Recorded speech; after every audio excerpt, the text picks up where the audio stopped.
கண்மணி அன்போட காதலன் நான் எழுதும் கடிதமே.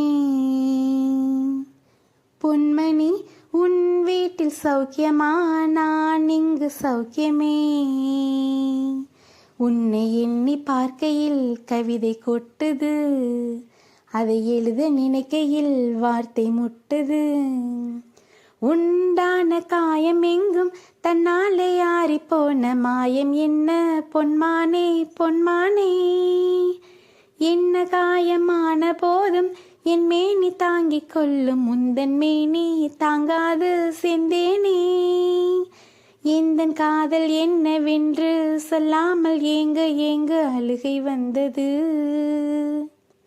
எந்தன் சோகம் உன்னை தாக்கும் என்றெண்ணும் போது வந்த அழுகை நின்றது. மனிதர் உணர்ந்து கொள்ள இது மனித காதல் அல்ல, அதையும் தாண்டி புனிதமானது. கவிதை உலகம் SSRG சேனல் நண்பர்கள் அனைவருக்கும் வணக்கம். இந்த பாடல் உங்களுக்கு பிடிச்சிருந்துச்சுன்னா ப்ளீஸ் லைக் பண்ணுங்கள், ஷேர் பண்ணுங்கள், மறக்காமல் சப்ஸ்கிரைப் பண்ணுங்கள் நண்பர்களே. நன்றி, வணக்கம்.